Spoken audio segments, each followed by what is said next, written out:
I'm Greg Olsen. I am the founder, along with my wife, Carol Olsen, of the HEARTest Yard, a nonprofit foundation here in the Charlotte area. I played 14 years in the NFL. End zone. Olsen, leaping catch for the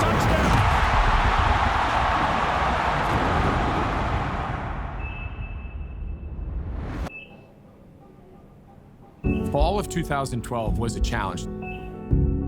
The twins were born in October, so I was right in the middle of the football season. Everything in our life changed.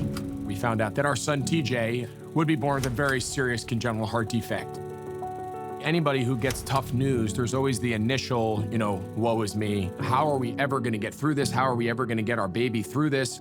The unknown is such a challenge, and it's something that until you go through it, you really don't know, and anyone who's had a sick child or gone through, some unfortunate situations, like there is such a power in people that understand truly what it's like to be in your shoes. And now we're on the other side of it. All right, buddy. TJ! We want to get everybody the same care, no different than TJ. That's the ultimate goal. We are constantly looking to make meaningful impact, bring meaningful programs, specialists, access to as many families in the Carolinas as we possibly can. There's a reason we were given this hand. I think over time, in 10 years, no one's gonna care how many touchdowns I caught in Charlotte, but they will care about this, the HEARTest Yard. This is Stand Together Presents, stories, ideas, and advice from changemakers tackling our biggest challenges.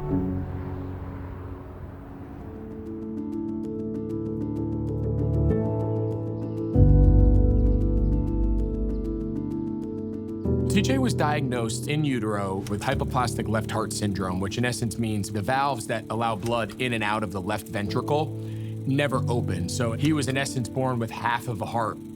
It's a very tricky road to get people to really understand just how serious congenital heart defects are. It is a huge, huge issue.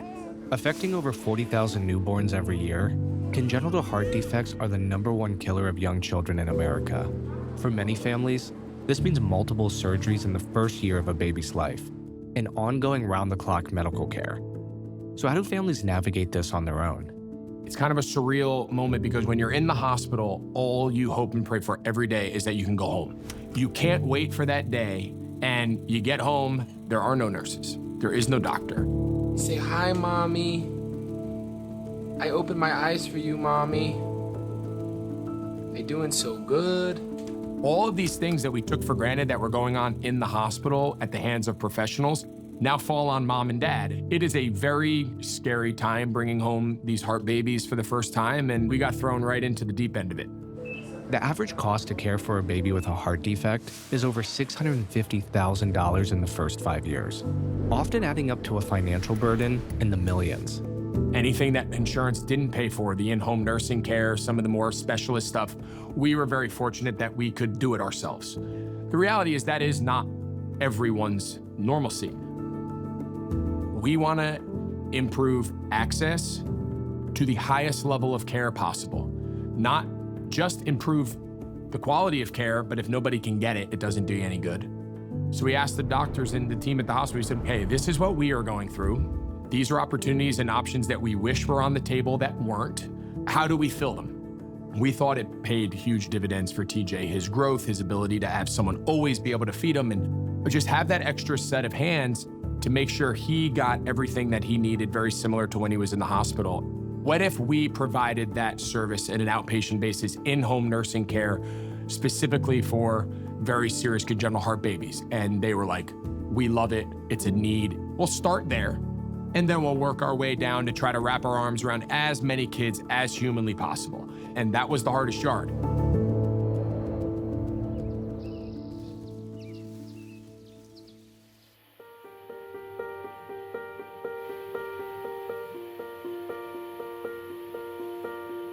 When we first found out about Riley's heart defect, I don't think it hit me right at first. I knew no one who had a child who had a heart defect. And I think the most important thing, or the biggest thing that I had, was, is she going to make it? You sweet baby girl.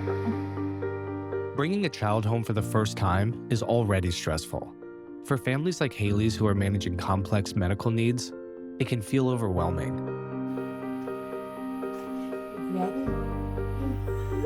With that good rest?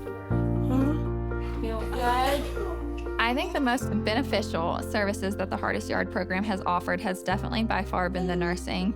There is no daycare in our county that will accept Riley, period. Whether she has her G-tube or not, because of the medicines she is on with her heart defect, they will not accept her through the HEARTest Yard program. Her nurses will do all of her medications, bottle refills, and any cares that she needs, nap times, diaper changes, anything that she might need. I wish that there were more programs like the HEARTest Yard. Families are going through these processes that don't have the support that my family got, and how beneficial and useful it could be to help them and to also give them the knowledge specifically for heart families, where you can really connect with other patients who have heart defects, but also their families, whether it be siblings or parents, and kind of being able to go through that process and see what their story looks like and the hard times they went through and how they've made it through. Being able to have that community, I think it helps you not feel so alone, so that you're able to make it normal for you.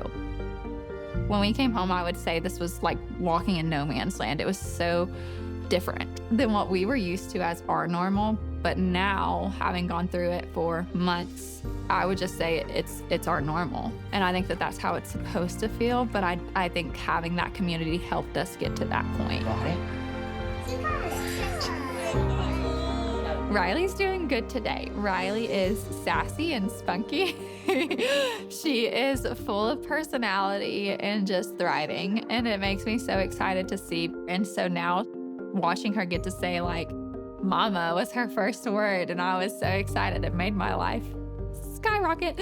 But there's been several points where I didn't know if I'd get to see that one day. And so it's just been so nice to see it and experience it and live it with her. It just makes you want to soak it all up.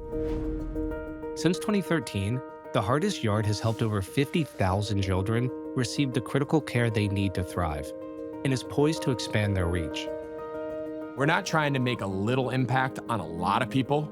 We're trying to make a big impact on a lot of people. So now we have the largest children's hospital pediatric cardiac program in North Carolina and South Carolina down in Charleston. Our goal is to be a regional offering, a program that funds regional elevation of healthcare in the cardiac space. And we feel like we're just even hitting our stride now, and there's more down the road. We just saw what that community aspect did for us. And it was just really just as simple as we got a lot of joy out of being around other heart families. This is our way of hopefully giving back to them, and the good that's come from it has really helped us heal and come to grips and give us a real true purpose. Seeing the other people's lives get better helped us kind of come to grips a little bit more of why did TJ have to go through this, right? Why did our family? This is why. Stand Together partners with changemakers tackling our biggest challenges. To see more stories, follow our channels. And to learn more about how you can partner with us, go to standtogether.org.